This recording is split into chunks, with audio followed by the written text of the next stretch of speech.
Good evening, everyone. This is Inga again, and I have something on my desk.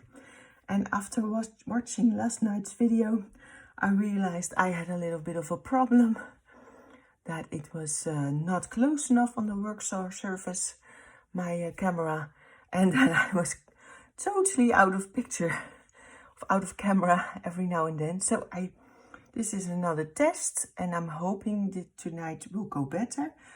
It's going to be a short one because I just want to make a background, and I will be using matte medium for that, so it needs to dry. And I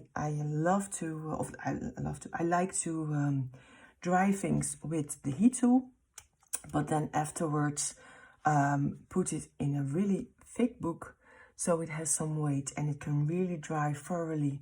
And then after 24 hours or so, I can work on it again. So what do I have? Well, I have here strips of vintage paper that I've torn, and I've also inked up the edges already. And underneath is this watercolor paper, A6 or no, A5, sorry, the A5 size that I showed you yesterday, and that we're going to use. And I have here, and this is from this part, from Maremi Small Art, her rice paper, and I love those lacy edges, so I want to put this here on top, but I want the vintage paper to sort of shine through. I don't know what I'm going to put on top of it yet, but I just really want to do something vintage, and I think this is such a good match for it.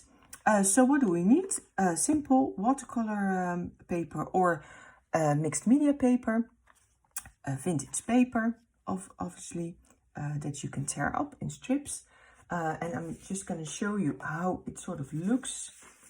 And what I do, if you tear it by using a ruler, you get a really sharp line. I'm just going to show you like this.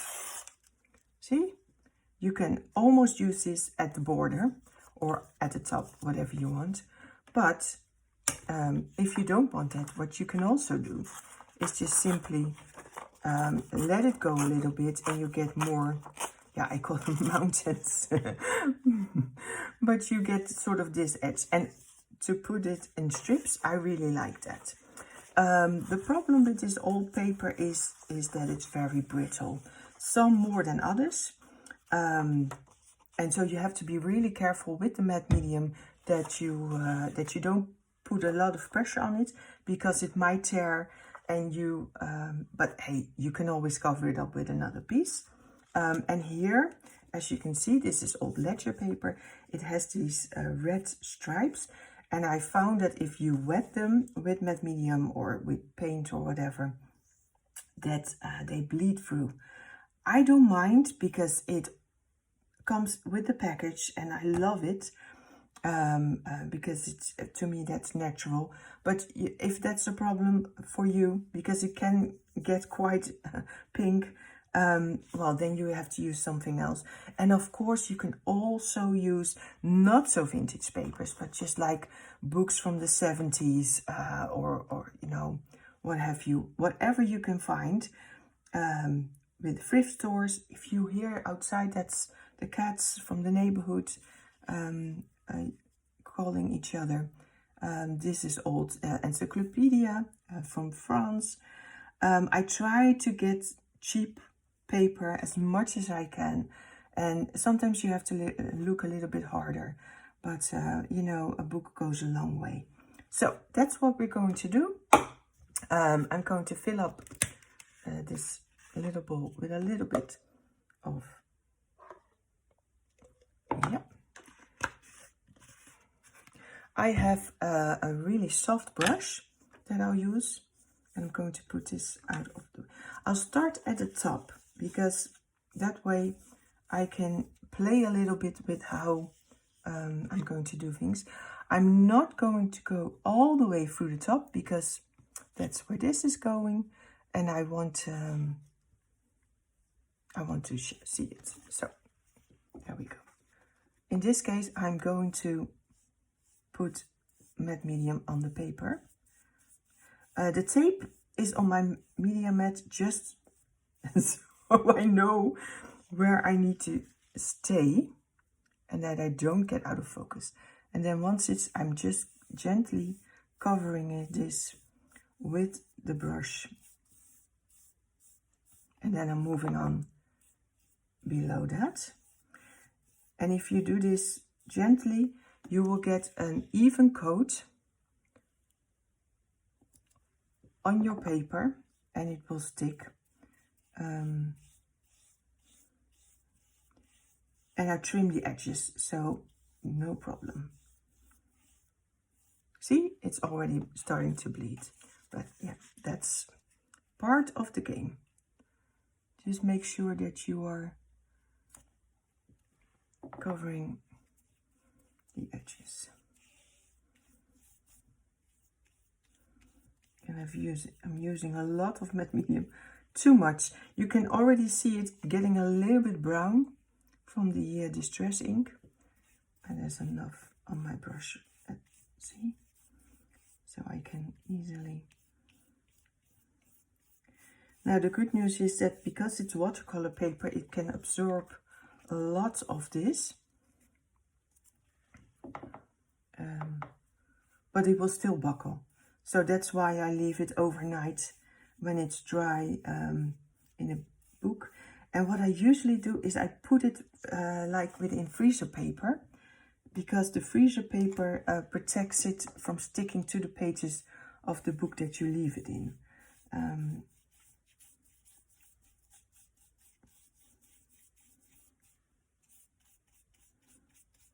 So, almost there.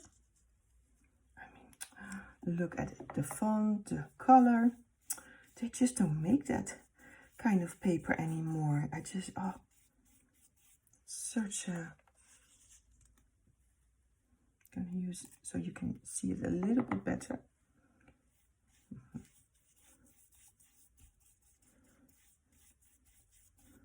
And I see like I have a lot of space here, a bit too much. So I'm just going to put this one over here.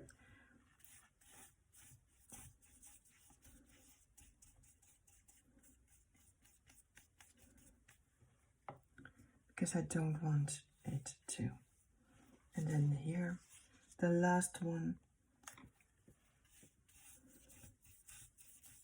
And the matte medium is like glue, but it also protects the paper from later on when we will apply all those things. So, okay, that's it.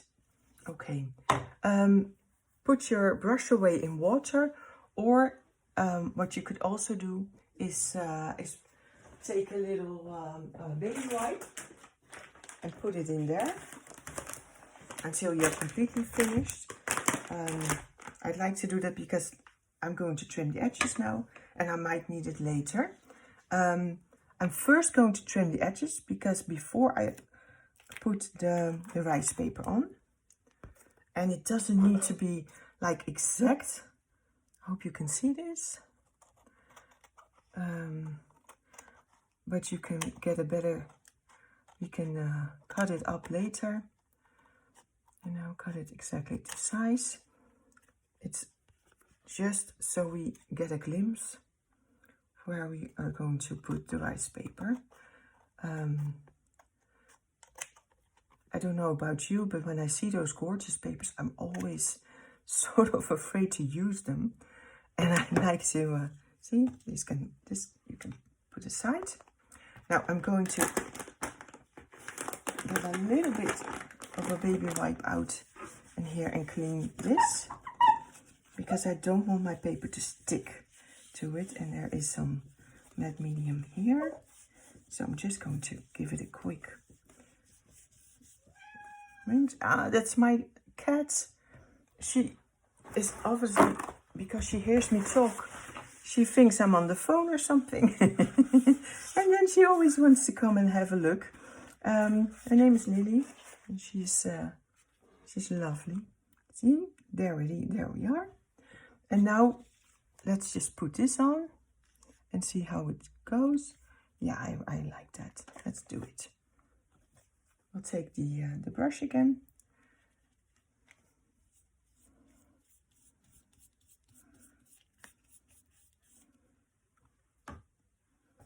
And then now my head is probably in the way, but I need to know that I'm going straight. There we go. Yes. And this is, so I'm put a little bit underneath. Now, thank you so much for your kind comments on my very first video. I mean, I looked it up later, how it looked, and it was horrible. And because it was out of focus, I tried to make it bigger with my phone by cutting it up, but it just made it worse. So luckily, the end result was visible. Hopefully you didn't miss too much, but you are all so kind. And yeah, I have a lot to learn. But hey, oh, look at it. I love it, you know, looking at this, seeing it shine through. There's a little bit of, how do you say that? I don't know the word, wrinkle. I don't mind. I mean, this is all old, and when it dries, it becomes like parchment. And I really think you can add a little bit of ink in to give it even more texture and depth later on. So we'll just use those wrinkles. But for now, this is it. I'm going to dry this. And then in the next video, I will show you what we're going to do with it. Thank you again. Bye-bye.